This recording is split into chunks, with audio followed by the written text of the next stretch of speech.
very excited to introduce you to Sam Bankman-Fried.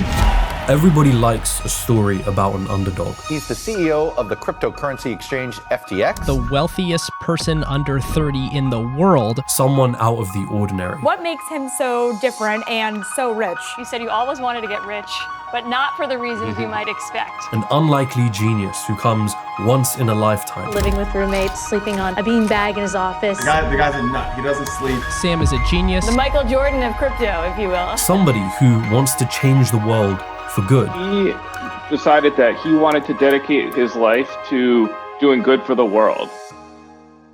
This is not one of those stories. In the span of about 1 week, Sam Bankman-Fried went from a crypto billionaire to bankruptcy. The Southern District of New York has confirmed the arrest of FTX founder Sam Bankman-Fried, the once crowned king of crypto, now adorned in handcuffs. In the month of November 2022, one of the biggest tales of financial fraud was unraveling. This is worse than Theranos, this is worse than Madoff. And it all centered around one man and a web of lies spun over the course of a few years. The devil in nerd's clothing. A stunning fall from someone who was once considered crypto's golden boy. Many out there who believe he's just a pathological liar. I remember watching it unfold and wondering, how? Everyone seemed to believe it, from Wall Street to celebrities. Here's my boy Sam from FTX. And even Washington, D.C. His FTX team were among the top political donors. The multi-billion-dollar class action lawsuit accuses FTX, its former CEO, and around a dozen celebrities of causing some $11 billion in U.S. investor losses. Over the last few months, I wanted to find the pieces of the puzzle, a puzzle that had managed to fool so many. But what I found was a story that left people broken. It felt like everything I worked up to this point in my life has been swept away. And my biggest fear, that this is not over. Some people think this story begins and ends with Sam Bankman-Fried, but that's wrong. It is doomed to repeat itself.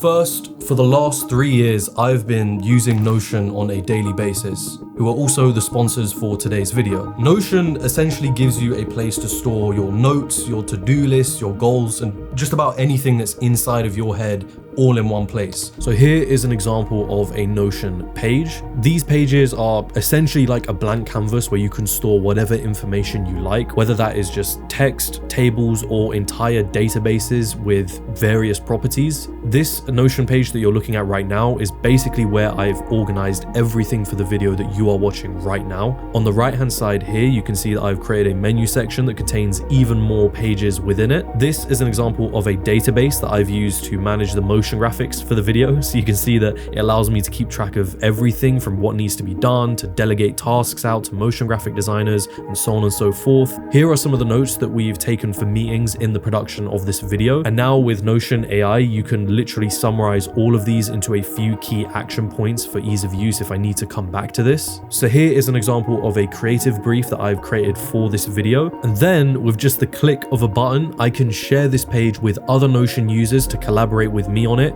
or I can just create a link to the page so that anyone can access it even if they don't have Notion. I can even use Notion AI to help kickstart creative idea sessions, so for example generating title ideas for this video. And because you can get Notion on your phone, you basically have all of this all in one place wherever you go. It's insanely helpful. You can get started with Notion for free today, and Notion AI is only $10 a month using the link in the description below. These videos take a lot of time and a lot of money to create, but it's thanks to you guys and sponsors like Notion, and literally Notion as a software, that I'm able to continue creating them.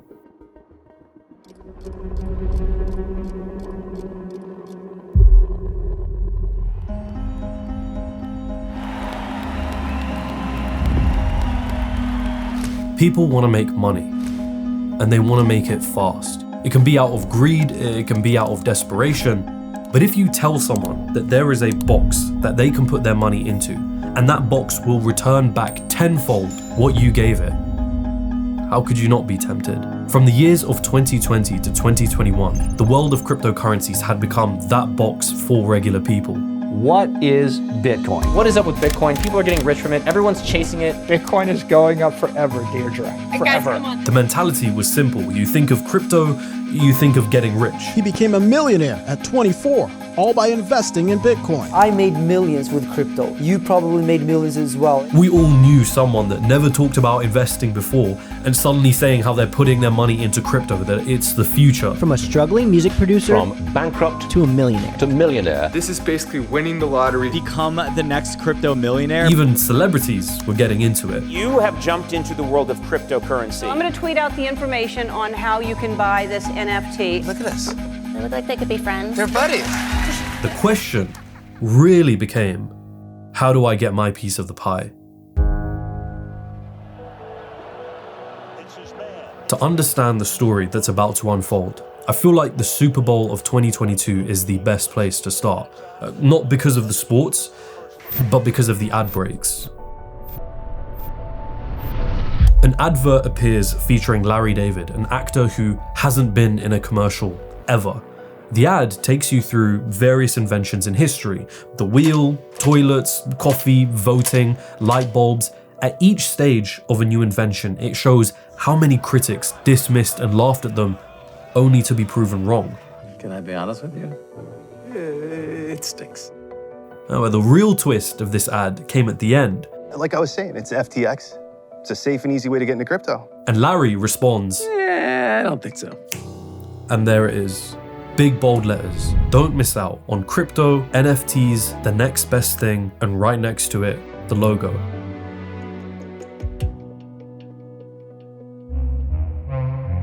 If you wanted to buy crypto, most regular people would have to do it through a cryptocurrency exchange. Think of it like a central location that you deposit your money into, and from there you can place orders to buy and sell cryptocurrencies. The exchange's job is to match you with those buyers and sellers. And once you've made your riches, you withdraw your money from the exchange into your bank account. They are the easiest gateways into the world of crypto, accessible from the very phones in your pocket. Within the top 3 cryptocurrency exchanges at the time, you had Binance at number 1, owned by a guy called Changpeng Zhao, nickname CZ. In second, you had Coinbase, owned by a man named Brian Armstrong. And then finally, FTX. I'm excited to be partnering with FTX. If you're wondering, well, what is FTX? FTX is like the best exchange. They're a safe exchange where people can trade things like cryptocurrencies. The first crypto company to win naming rights to a major US arena. FTX is a platform where they offer 85% lower fees than their top competitors. They have the most coins, they have giveaways where they give free coins. FTX is the best crypto exchange in the world with no fixed fees. But this week, I actually want to tell you about Sam. He's the young super billionaire and founder of the FTX exchange. And so we arrive at Sam Bankman-Fried, nickname SBF. All right, Sam, tell us about yourself.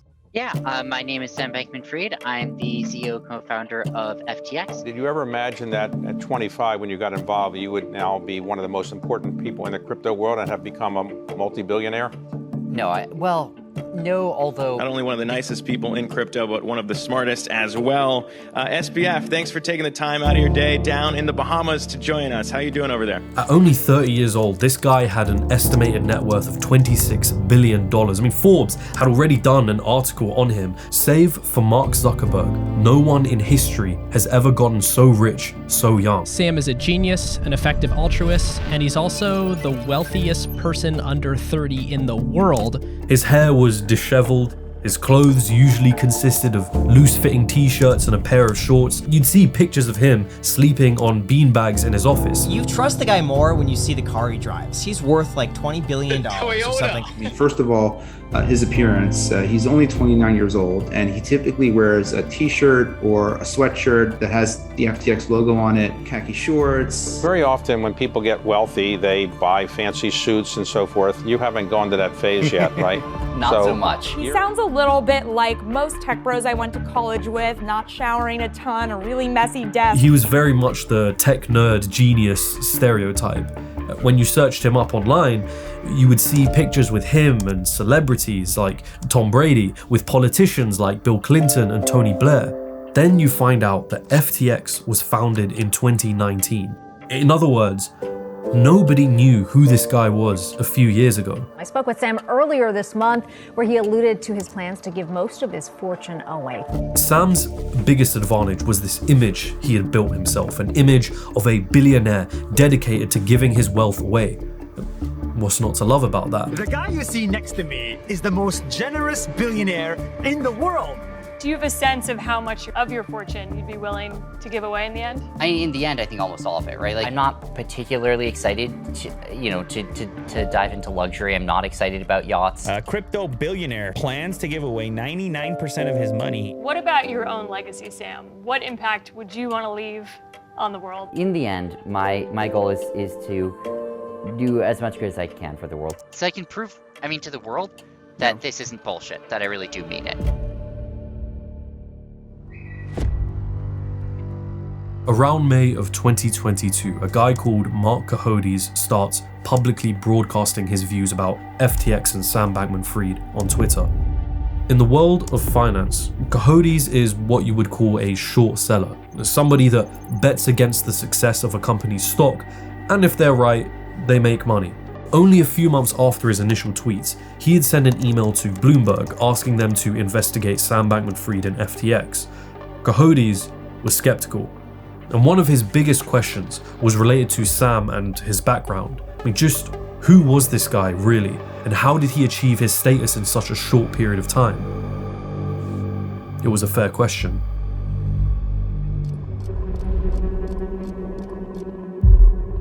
To save the world, don't get a job at a charity, go work on Wall Street.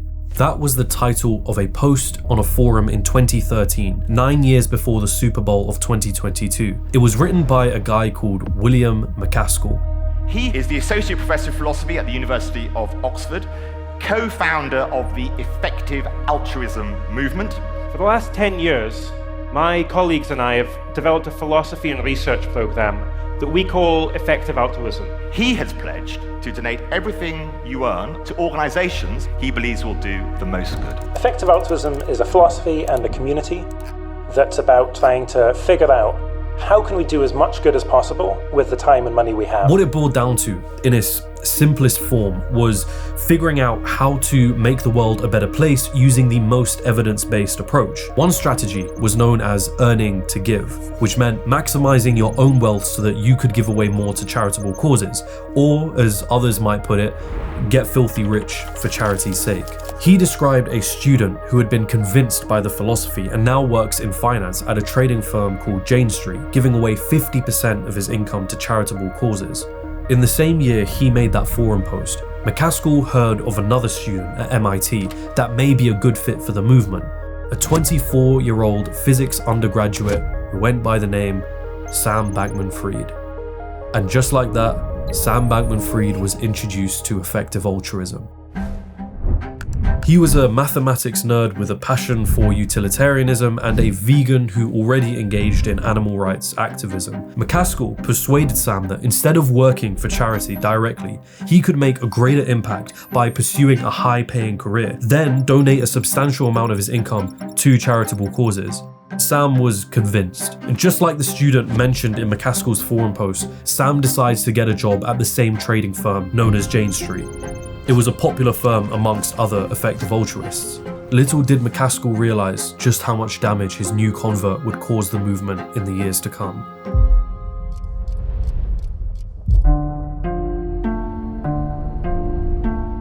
In the summer of 2021, Sam Bankman-Fried gets on a Zoom call with partners of Sequoia Capital, a venture capital firm. These were people who had invested in Apple, Google, Instagram, and I could go on. The point is, Sam was here to talk about FTX in the hopes of convincing Sequoia to invest money into the company. He tells them his vision for the exchange. I want FTX to be a place where you can do anything you want with your next dollar. You can buy Bitcoin, you can send money in whatever currency to any friend anywhere in the world. You can buy a banana. They were impressed. A few months after that Zoom call, they lead a round of investments for FTX which totaled almost $1 billion. And a year after that Zoom call, 2 months before the collapse, Sequoia Capital releases this 45-page article titled "Sam Bankman-Fried has a savior complex," and maybe you should too. In that article, they reveal that throughout the Zoom call, Sam had been playing one of his favorite video games, League of Legends. The article goes on to talk about Sam's commitment to the effective altruism movement, and when the author sits down with him for an interview, he becomes convinced that Sam is the real deal and may very well become the world's first trillionaire. They even go as far as saying that unlike other crypto companies, FTX has a unique selling point: their ethical behavior. There's this image of who Sam was that people were buying into. An effective altruist, a crypto genius, a nerd who played video games whilst casually pitching billion-dollar investors. Sequoia wasn't some exceptional case, they were just one of the many big institutional names investing into FTX. I mean, we're talking Temasek, SoftBank, BlackRock, Ontario Teachers Pension Fund. Who cares what the big boy institutions are doing, right? I mean, none of that means anything to the average person. Remember, 2021 was the year that everyone saw crypto as this fountain of wealth for those that put their money into it. To reach these people, FTX had to do one thing: get in front of the things that they cared about.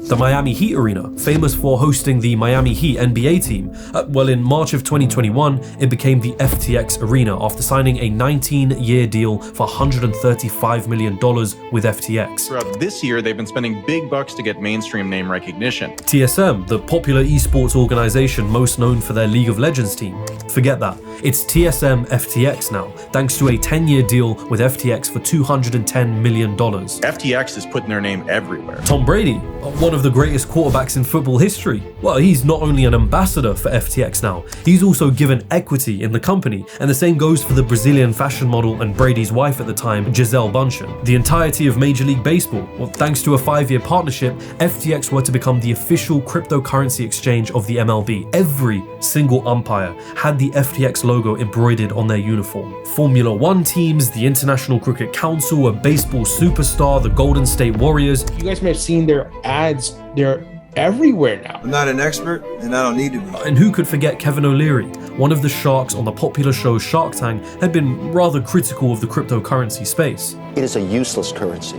It is a useless currency. To me, it's garbage. But come the crypto boom of 2021, and Kevin signs a $15 million deal with FTX to become an official spokesperson for the exchange. If there's ever a place I could be that I'm not going to get in trouble, it's going to be at FTX. Even some of the most popular finance influencers who generally gave safe investment advice were taking on sponsorship deals with FTX. FTX US has been a sponsor here on the channel for the majority of the year. I love FTX. Among the cheapest fees out there. Check out our sponsor, FTX US. A lot of these influencers bought into Sam's image just as much as actual institutional investors did. The real question was, how much of that image was real or just a facade?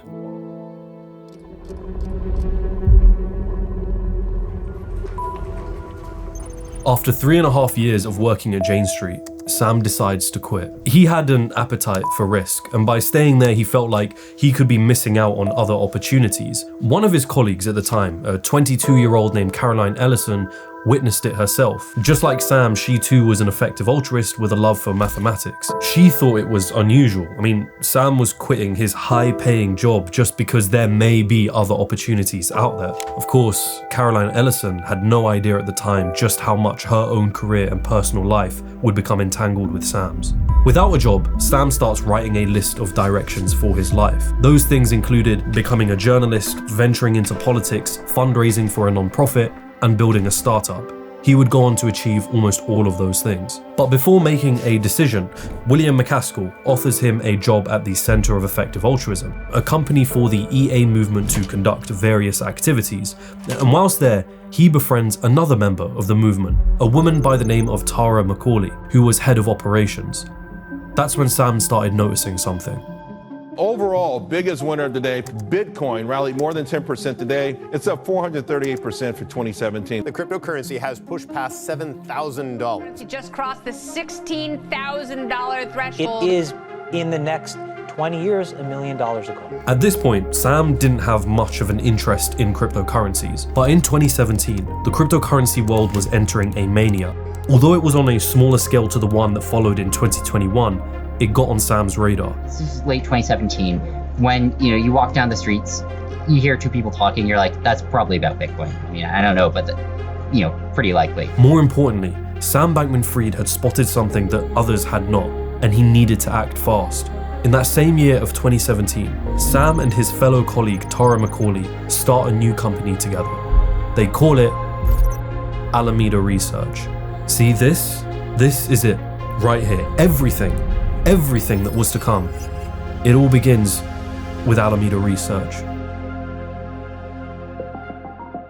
When you look at the name alone, Alameda sounds like a research company. In fact, that was intentional misdirection. If you named your company like, we do cryptocurrency, Bitcoin arbitrage, no one's going to give you a bank account if that's your company name. But everyone wants to serve a research institute. Alameda's true purpose was to operate as a cryptocurrency trading firm. In other words, they would be using their own money to invest into crypto-related assets in order to make a profit. But like I mentioned, Sam had noticed something. To purchase Bitcoin, most people used exchanges, and the price of Bitcoin generally remained the same across all exchanges in the world, with one exception. At the time, some countries in Asia had been selling Bitcoin for, in some cases, $5,000 more than what it was on other exchanges.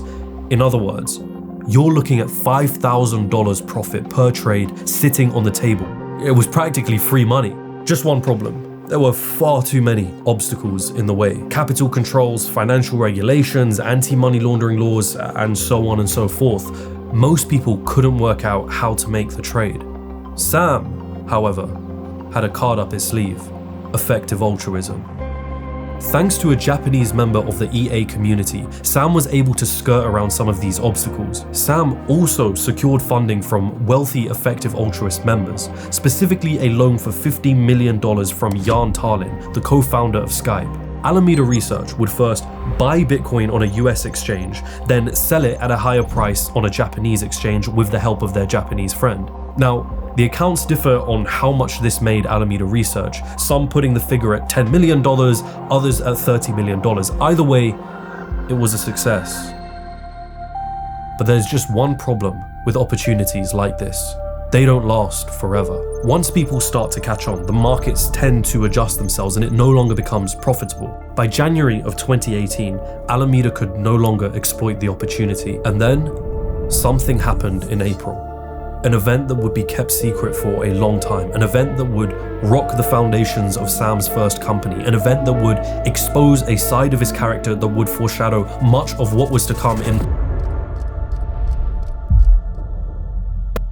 Sam Bankman-Fried always wanted to get into politics since leaving Jane Street many years ago, and in 2021, he had a strong reason to follow that calling. Binance has kind of been in trouble in a lot of countries in terms of regulatory issues. Binance, the world's largest cryptocurrency exchange, and how it just got banned in the United Kingdom. Binance has been banned from Ontario, Canada. Not authorized to operate in Japan either. Throughout that year, regulators across the world were setting their sights on cryptocurrency exchanges, more specifically Binance. You know, the most popular cryptocurrency exchange at the time, owned by a guy called Changpeng Zhao. The UK, Japan, Singapore, Netherlands, and more were all warning Binance that they were not authorized to operate within their countries.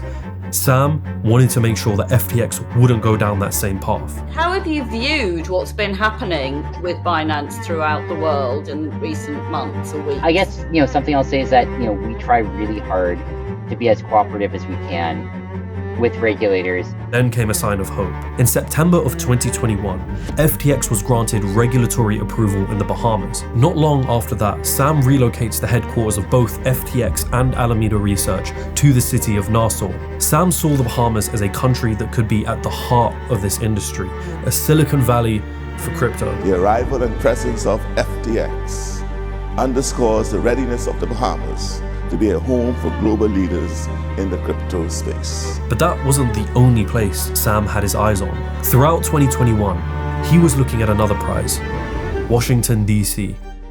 Only months after moving to the Bahamas, Sam recruits a new member into the FTX team, a guy called Mark Wetjen. Wetjen was a former commissioner for the CFTC, a regulatory agency in charge of regulating derivative markets in the US. In other words, he was Sam's key to the doors of US politics and regulation. What followed was pretty impressive. Only a month after hiring Wetjen, Sam appeared in Congress to testify for a hearing on digital assets and the future of finance. The industry has the potential to improve a lot of people's lives. And we're also happy to talk with other regulators about potential products in the United States. Right there, in that room, Sam was the face of cryptocurrency regulation. I mean, rather than resisting it, he was embracing it. FTX went on to make regulatory wins throughout 2021. We're talking Japan, Europe, Africa, Australia. They had gone down an entirely different path to Binance. Sam went on to become the 6th largest US political donor in the 2 years leading up to the midterm elections. We're talking an estimated number of $40 million in donations. Other FTX executives had also contributed. I mean, by the end of 2022, political donations associated with SBF and FTX executives exceeded $70 million. Sam Bankman-Fried is the devil. He is the devil in crypto. This guy's literally trying to ruin crypto permanently. And you know what he says? Oh, that's not what I'm doing. You liar. You lie, Sam Bankman-Fried. But Sam's political ambitions, they started to rub people the wrong way. One of the bills that Sam had been supporting was known as the DCCPA Act, a bill that would essentially make the CFTC the sole regulator of the crypto industry. But many in the crypto space accuse this bill of being destructive to the cryptocurrency ecosystem, that Sam was trying to claim a monopoly on the industry. Sam Bankman-Fried was trying to get some kind of legal monopoly over the crypto industry. There was kind of this like culture of silence in crypto around not opposing him, opposing his views. And perhaps it exposed a side to Sam that people hadn't seen before. The part of him that believed that the ends justify the means, or a desire for his crypto empire to come out on top no matter what. If people had known what had happened at Alameda Research in 2018 during that month of April, then perhaps everyone might have seen it coming. Co-founder of Alameda Research, Tara McCauley, was growing frustrated. Not just her, but many of the Alameda Research employees. Whilst their initial trades of Bitcoin between the US and Japan had been successful, they were now losing money, and most of that blame was being put on the other co-founder, Sam Bankman-Fried. And there was this growing concern over Sam's alleged reckless actions, including poor trading decisions being made by him. In a post made on the Effective Altruism forum, an alleged employee describes how he constantly displayed a flagrant disregard for legal structures and safeguards, a belief that rules do not apply to him, an inclination to see the ends justifying the means. I mean, the picture that they painted of this guy was not of a genius, but of a young, inexperienced, reckless individual who was harming the company with poor management and trading decisions. So Tara, along with other high-level employees, decide to confront Sam. I mean, they tell him directly, you have to leave the company, your behavior can no longer be tolerated. That month of April would be known internally as the April fiasco. Sam's response? He refused to leave. Not long after that, Tara McCauley and close to half the employees at Alameda, many of whom were effective altruists, quit. Allegedly, those former employees raised concerns to higher members in the effective altruism community, warning of Sam's reckless behavior and how he was a bad representative for the movement. Those allegations were supposedly ignored or not taken seriously. This piece of the puzzle right here, it's the one that foreshadows everything, but by the time people would find out about the April fiasco, it would already be too late. With a large chunk of his employees gone from Alameda Research, Sam had to re-establish his team.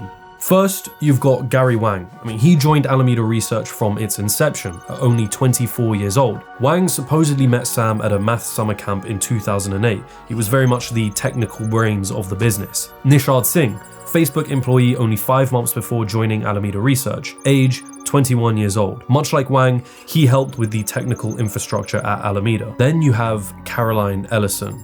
Remember her? The former colleague of Sam's at Jane Street who saw him quit? Turns out Sam managed to convince her to leave that job. She joined Alameda Research not long before the April fiasco as a trader. Then we've got Andy Krogan, former employee to another trading firm and now the chief operating officer of Alameda Research. He was the adult in the room. Krogan had once told Sam to cut his hair, to which Sam replied, I think it's important for people to think I look crazy. Now, when you look at this team, one thing sticks out. They're very young. With a trading firm like Alameda Research, the more money they have access to, the more they can trade and the more they can profit. So the Alameda team decides to put together a pitch deck, a presentation that's designed to attract potential investors to invest their funds with Alameda. I mean, it was filled with all sorts of insane claims. We're the best crypto trading firm in the United States. We haven't had a losing week in 6 months. They boasted high returns of 15% with no risk. These loans have no downside. I mean, to claim no risk and to say that they hadn't had a losing week, which seems to go against all accounts of what happened during the April fiasco. It felt as though Alameda was desperate for money. It's unlikely that this pitch deck was successful, but I guess that didn't matter because Sam had been working on a secret project. So you got involved because you thought it would be a creative new area to get involved with? I always wanted to start an exchange because they just seemed like really important products in the crypto ecosystem that were worth a lot. You see, crypto exchanges make their money by charging a fee for every trade a person makes on their platform, right? So in other words, they make money regardless of whether the person making the trade is losing money. In May of 2019, Sam launches a brand new cryptocurrency exchange, FTX. He would be the majority owner, whilst Gary Wang, who helped build the infrastructure for it, would own 10%. Sam now owned both a cryptocurrency exchange and a cryptocurrency trading firm. See, there's something already bizarre about this all, and not just the fact that these companies are being run by young and arguably inexperienced people, but also the conflict of interest. Sam owning an exchange is fine, whatever, but owning his own trading firm, Alameda Research, which uses FTX as a platform, you see, that opens up a gaping hole. For example, how exactly does FTX ensure that no special privileges are given to Alameda?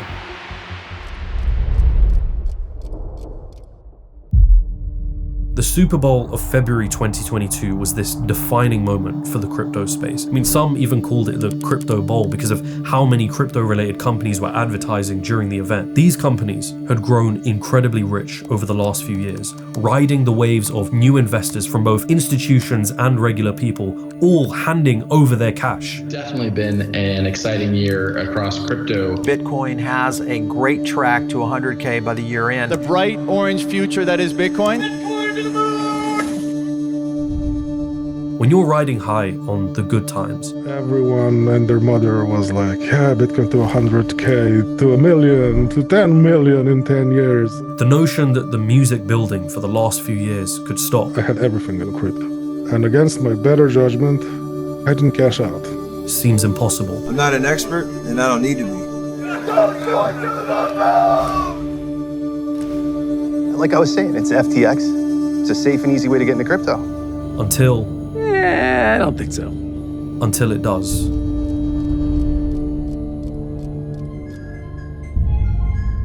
FTX already started off successful. I mean, thanks to Alameda Research, they were able to provide volume to the exchange right from the jump. By July 2019, SBF was already in talks with investors. By August that same year, they managed to raise $8 million. Not only were they getting investments from venture capital firms, they were also raising money from their competition. You remember Binance, right? The top crypto exchange owned by a guy called CZ? Well, in December of that year, Binance invests an undisclosed amount into FTX, also taking an equity ownership in the company.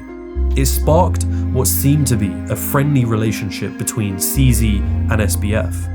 Little did Sam realize that the very man who invested that money into his company would deal the final blow to his empire years later.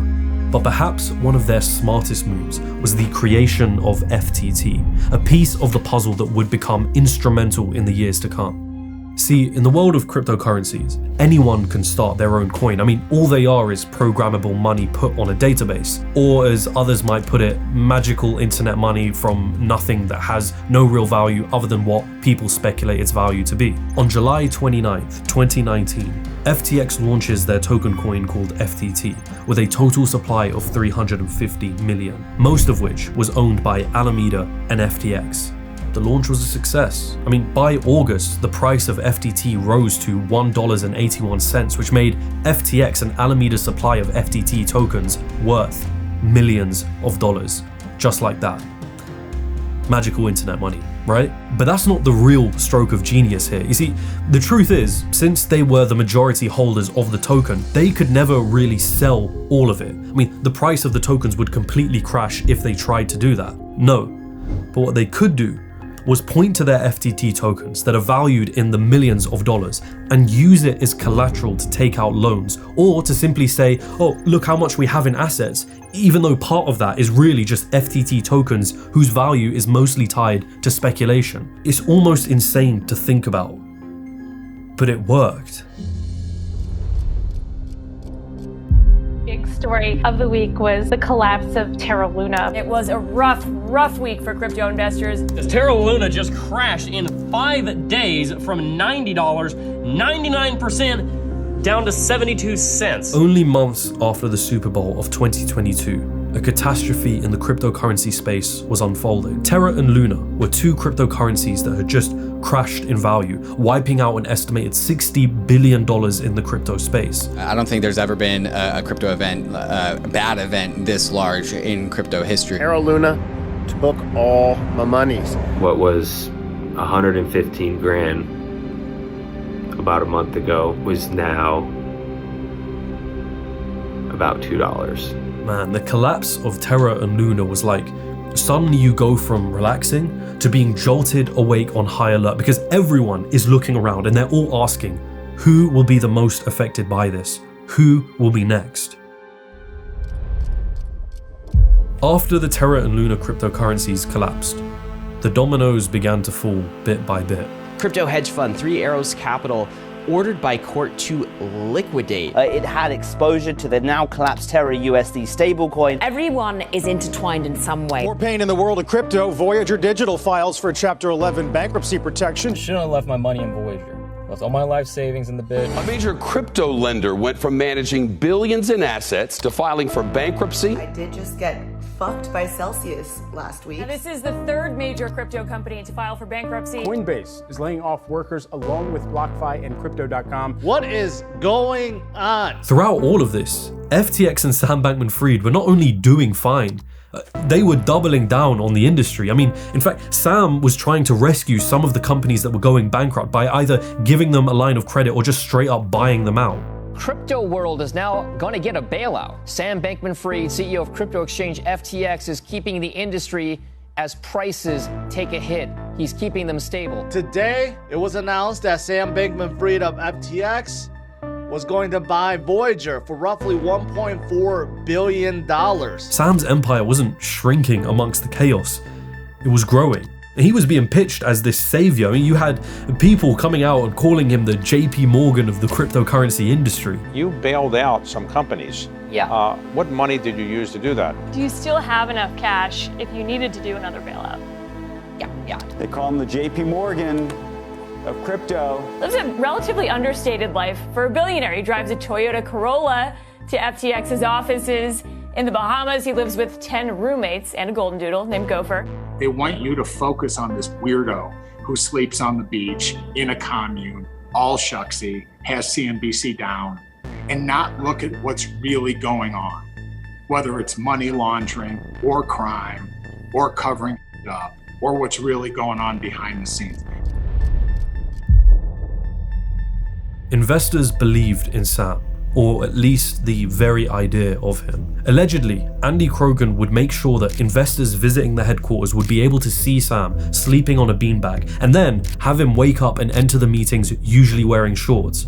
It was intentional. Sam knew that more powerful than just a balance sheet is a story. By early 2022, FTX had raised billions of dollars from investors and was valued at $32 billion. Not a single one of FTX's big name investors sat on the board of directors to oversee Sam's operations, which was usually common practice. Investors would report that Sam wanted to run his company with little oversight, and if anyone was interested in investing, they should support that decision. Take it or leave it. In July of 2021, Sam solidified his ownership over his empire when he decided to buy back Changpeng Zhao, the founder of Binance's stake in his company, for a sizable chunk of FTT tokens in return. Sam Bankman-Fried was the reigning owner of his empire. With his focus primarily on FTX, Alameda Research was being ran by two individuals, Caroline Ellison was the first, who we already know of. But in 2019, Sam hires a 27-year-old named Sam Trabucco to join Alameda as a trader alongside Caroline Ellison. Trabucco first met SBF at a maths camp in 2010, and then 2 years later reconnected at MIT. There were some pretty bizarre tweets made by Trabucco in 2021.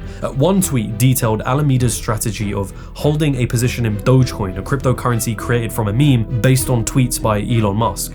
And in that same tweet thread, Trabucco brags about their ability at Alameda to make good bets. I mean, it paints this picture of Alameda Research, one that doesn't seem like a place with sophisticated individuals making calculated trades based on proper risk assessment. Yeah, absolutely could pull it off without my math degree. Use very little math. Use a lot of elementary school math. Sam Bankman-Fried ended up promoting both Ellison and Trabucco to CEO positions in Alameda in October of 2021. I know what you're thinking. I mean, of all the pieces of the puzzle so far, how could things possibly go wrong from here? But you're not paying attention. All the pieces, they are there. Leading up to November 2022, something started happening. In August, Sam Trabucco, the co-CEO of Alameda Research with Caroline Ellison, resigns from his position, stating that he's chosen to prioritize other things. A month later, Brett Harrison, president for the US subsidiary of FTX, resigns from his position. Then a month after that, an article comes out from The Block saying that Jonathan Cheeseman, head of over-the-counter and institutional sales, left FTX last month as well. Something was up. Sam Bankman-Fried had managed to build himself this empire in only a few years, but the throne that he was sitting on was made of glass. And then it finally arrived. The CoinDesk report.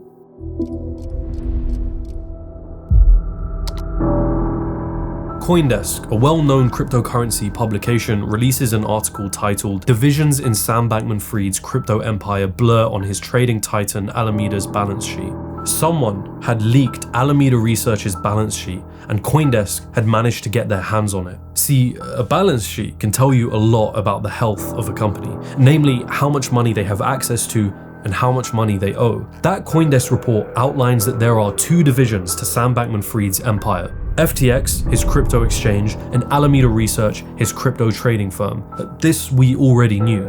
Even though these two divisions were supposed to be completely separate from one another, CoinDesk stated that those divisions become a little bit blurry when you look at Alameda Research's balance sheet. Out of the $14.6 billion of assets shown on Alameda Research's balance sheet, a large portion of those assets were the FTT token. In other words, the majority of Alameda Research's equity was coming from an illiquid crypto token created by their own sister company. That report confirmed the fears that FTX and Alameda are closer linked than previously imagined.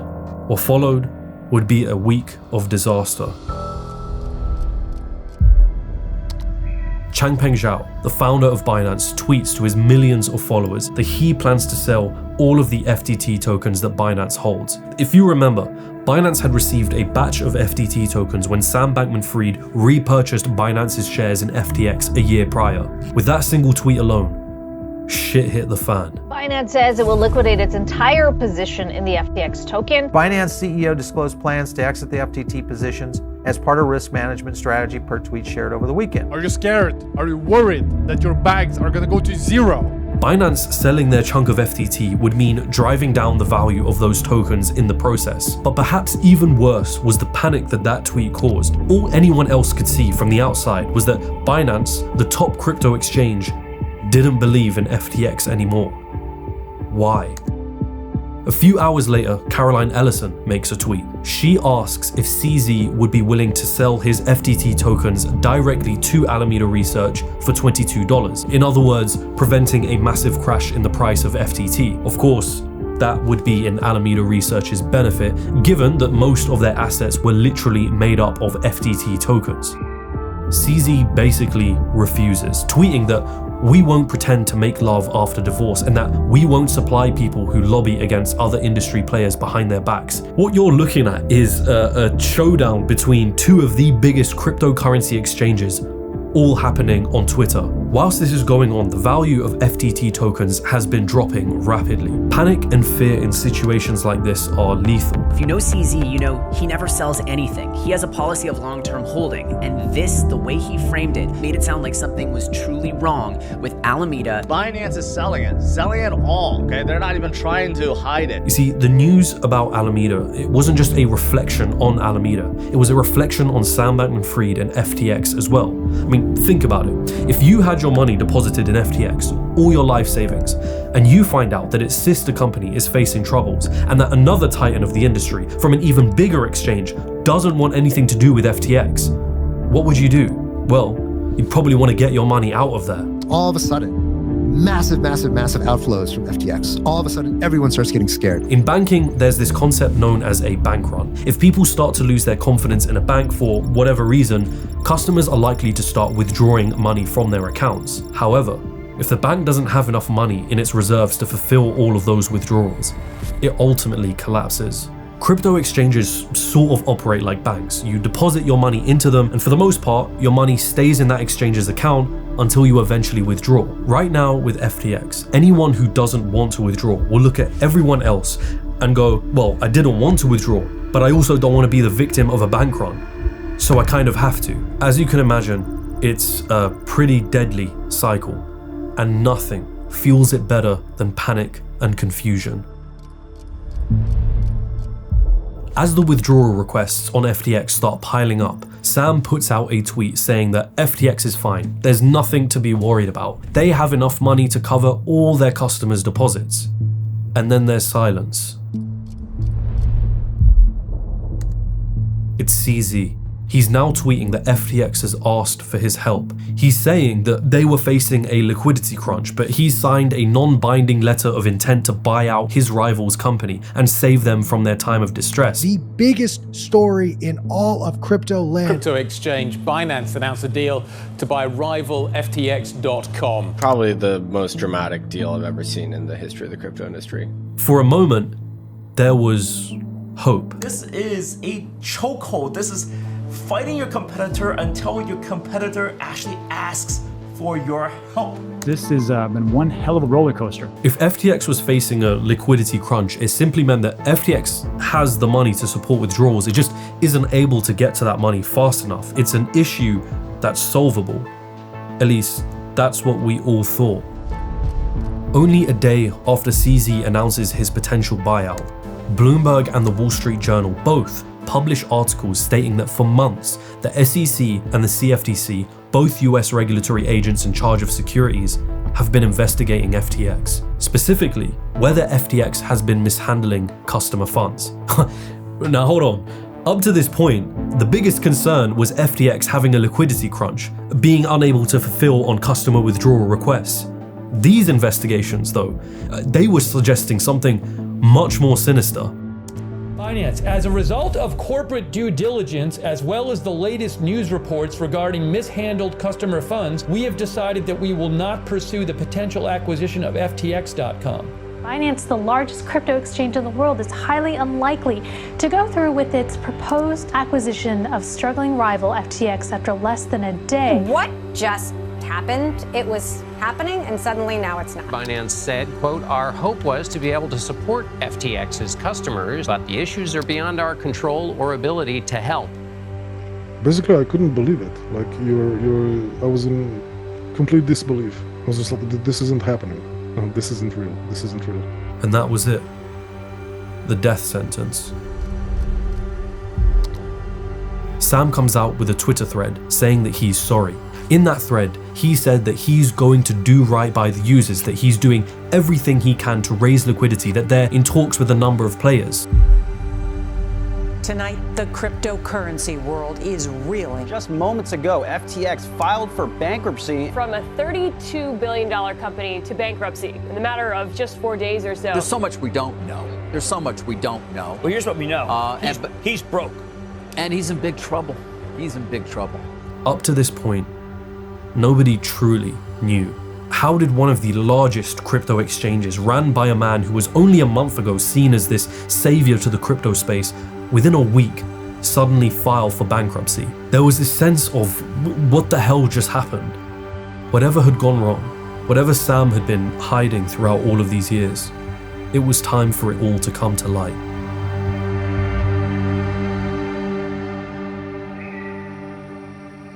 Just a few days after declaring bankruptcy, Sam begins his now infamous tweet thread, which just began cryptically as "one what?" Over the next few hours, he starts tweeting a string of letters, eventually forming the words "happened." I don't even know what is going on here. I mean, the incompetency here is absolutely mind-boggling here from SBF. Like, who does this? Like, why would you do this? What is he trying to get attention? Is he just like toying with us? When I saw what Sam was doing, it was like adding insult to injury.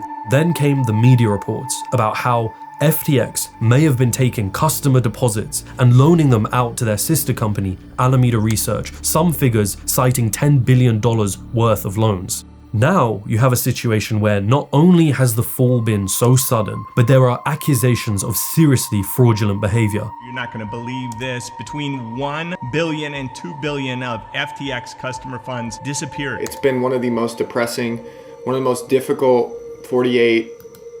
56 hours of my life. FTX, what is going on here, right? There's a lot of alarm bells ringing. There's not a lot of answers that are currently circulating. There's this rising feeling of panic and confusion and anger. People were basically picking up their pitchforks and going, who is responsible for this? And of course, some of the first people to feel that anger were the former promoters of FTX. I can't trust anybody now that had anything to do with FTX. Very pissed off at these YouTube fluffers who have been promoting FTX over the past year or so. All paid eye-watering amounts of money to promote this garbage. I can't even begin to share how devastated and sorry I am. A-list celebrities, plus Kevin O'Leary, told you what a great firm it was. I don't think that guy has an evil bone in his body. Kevin O'Leary, Mr. Wonderful, is going around and in a despicable way, he's still standing up for Sam Bankman-Fried. You can love him or hate him given what's happened, but he was one of the most brilliant traders in the crypto universe. Tom Brady, Gisele Bundchen, Larry David, Naomi Osaka, and Steph Curry are among the celebrities accused in a class action lawsuit. Class action lawsuit alleging that the crypto platform FTX misled customers, leading to billions of dollars in losses. If you had money there, if you trusted them, if you played by the rules, your money's gone. People wanted answers. How could this have happened? How didn't anyone see this happening? Most importantly, what just happened? Then came the bankruptcy filings from John Ray.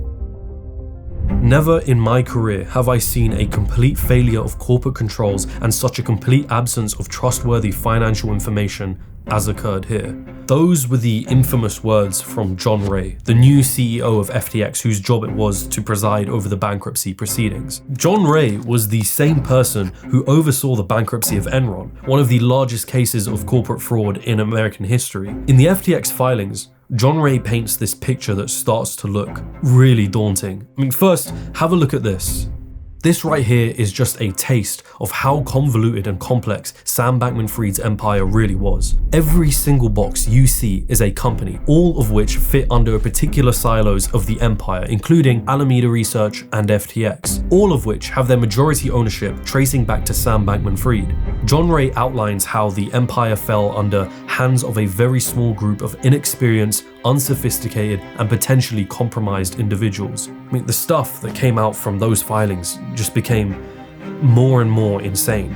SBF had supposedly been using applications to communicate, which was set to auto-delete after a short period of time, encouraging other employees to do the same. They had been using software to conceal the misuse of customer funds. One part in particular mentioned how Alameda Research was specifically given an exemption from the auto-liquidation protocol, which is a mechanism designed to stop customers on FTX from borrowing more money than they should be from the exchange. It reveals some absolutely mind-boggling things, including, amongst others, the fact that FTX didn't even have an accountant. As all of this is going on, I think most people expected Sam to go on the run, right? Or just to stay silent.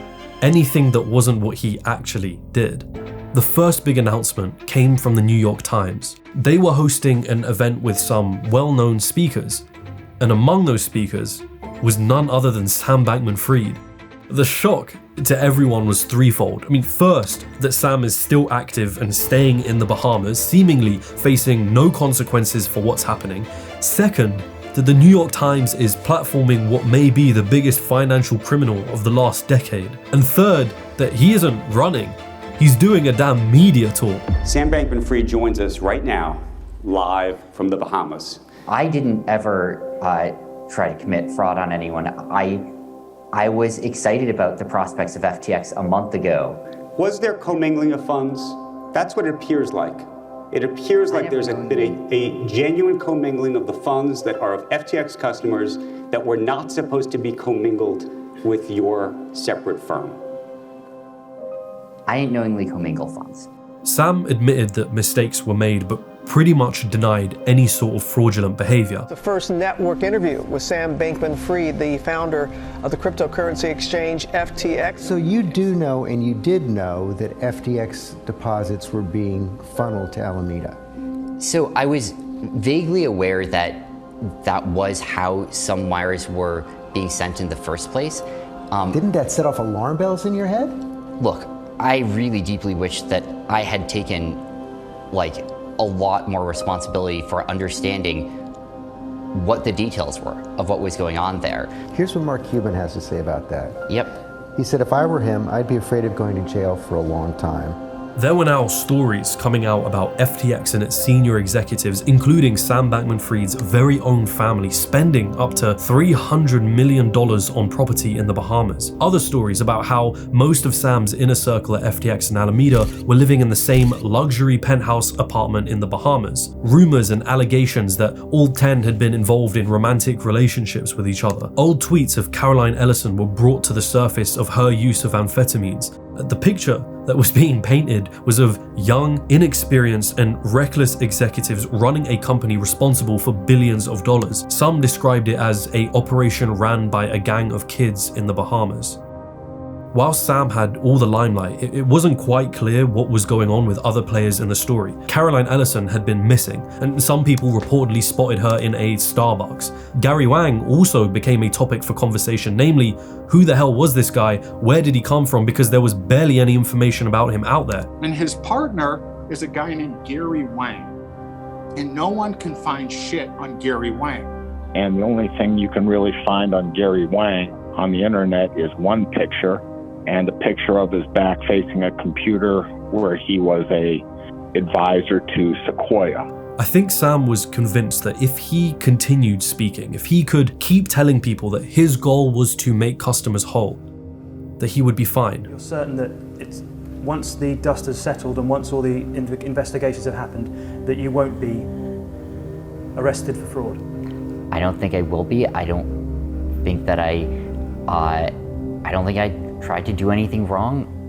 The once crowned king of crypto, now adorned in handcuffs. Former billionaire FTX founder Sam Bankman-Fried, arrested in the Bahamas today. On the 12th of December, Sam Bankman-Fried was eventually arrested in the Bahamas at the behest of the United States. Very shortly after that, both the SEC and the CFTC filed complaints against Sam Bankman-Fried and FTX. Those documents, they alleged even worse allegations. Bankman-Fried raised more than $1.8 billion from investors. Unbeknownst to those investors, Bankman-Fried was orchestrating a massive years-long fraud, diverting billions of dollars of the trading platform's customer funds for his own personal benefit and to help grow his crypto empire. It just got progressively worse. These documents allege that from the very beginning of FTX's creation, FTX would take the money their customers deposited into their accounts and provide Alameda Research unlimited access to them. Those funds would then be used to make speculative investments, pay for lavish real estate, and even large political donations. Then, when the crypto market started crashing in 2022, Alameda Research couldn't pay back the loans that were now being demanded from them. So, FTX, at the orders of Sam Bankman-Fried, directed billions more of customers' assets to Alameda Research to pay those loans. Quote, there was no meaningful distinction between FTX customer funds and Alameda's own funds. We're now just recapping the news that just broke. The SEC filing charges against Sam Bankman-Fried. Unbeknownst to those investors, Sam Bankman-Fried was orchestrating a massive years-long fraud, diverting billions of dollars. The CFTC has now sued Sam Bankman-Fried for violations of federal commodities laws. There are also claims that those executives took hundreds of millions of dollars in loans from Alameda and used it to buy stuff like real estate. Over the years, trusting customers had been putting their money into FTX accounts. Unbeknownst to them, their money would be taken and used for whatever means Sam Bankman-Fried saw fit. I was following the situation quite well after all of this, and I was horrified. How did this go on for so long? How can it do these kinds of things without no oversight?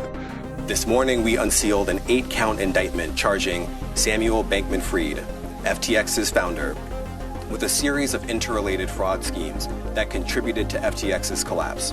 Well, tonight, he's in jail in the Bahamas, facing U.S. charges in what a federal prosecutor calls one of the biggest financial frauds in American history. Those charges included committing and conspiracy to commit wire fraud on customers and lenders, securities fraud, money laundering, and violation of campaign finance laws, a total of 8 criminal charges. Based on that information alone, Sam was looking at 115 years in prison. The Southern District of New York has filed charges against Caroline Ellison, the former CEO of Alameda Research, and Gary Wang, a co-founder of FTX, in connection with their roles in the frauds that contributed to FTX's collapse.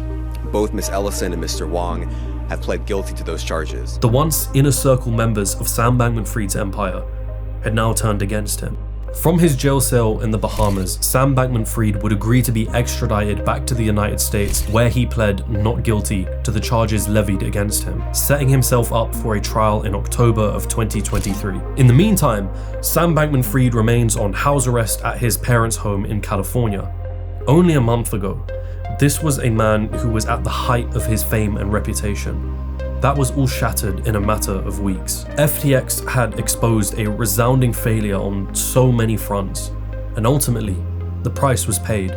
Not by Sam Bankman-Fried, but by the real victims in this story. It's easy to throw around headlines with big million-dollar figures of losses, but the real losses came from those who didn't have millions to lose. It felt like everything I worked up to this point in my life has been just like there were different memories flashing in my head of all the raises you get at work, of all the money you get, Christmas bonuses. It would be all the same if I just took those checks and burned them and thrown them into the wind or whatever. What would you say to Sam Bankman-Fried if you could speak to him? If I could appeal to his humanity, if there's any left, I would just ask him to make it right. You can't even imagine what this did to people that are way less fortunate than you, and how it really destroyed lives. I wish I could say that this story ends here, but I don't think that's the case. Arguably, one of the biggest catalysts for FTX's collapse began with Changpeng Zhao, otherwise known as CZ, the owner of the largest cryptocurrency exchange in the world, Binance. Binance, throughout its years, has struggled with regulators and plagued with allegations of allowing money laundering through its platform. A hackers group called Lazarus, which funds the North Korean weapons program. Hydra, which is a darknet drug dealing network. Grand Effects, which is run by organized criminals. The thing they have all got in common is they used a crypto exchange platform called Binance. Binance, just like FTX, has their own token called BNB, and just like FTX, Binance are the majority holders of that coin. Changpeng Zhao, in addition to being the majority owner of Binance, is associated with 2 other crypto trading firms much like Alameda Research, one of which has been reported to have received around $400 million from the US Binance exchange. Now, it's unclear whether that money came from customer funds or not, and Binance has said that these findings are outdated, but without any further elaboration. After the events of FTX, Binance releases a proof of reserves audit from a third party in an attempt to showcase their transparency and prove that all customer assets on the platform are fully backed. That report has since been taken down by the firm who performed the audit, citing concerns over the way these reports are understood by the public and that they have limitations when providing assurances to customers. This is a little bit of a red flag for me why they would pull this. Binance has some weird stuff going on right now. They essentially said that the audit only covered what Binance wanted them to see. To this day, CZ has not clearly specified where Binance is headquartered. Some big moves in the crypto space this hour. The CFTC suing the world's top exchange Binance and its founder CZ. Over several years, we found that Binance has been evading US law. Their lawsuit begins by identifying Binance as an exchange, quote, emerging through an opaque web of corporate entities. That Binance has acted with intentional disregard for federal law, including laws designed to prevent and detect money laundering and terrorism financing. His ban in the UK is under investigation by the US Justice Department for money laundering, $8 billion of money from Iran. The regulator should be thinking carefully. That's a walking time bomb. You want to know the worst part about the FTX story? It's that I don't think it's the last.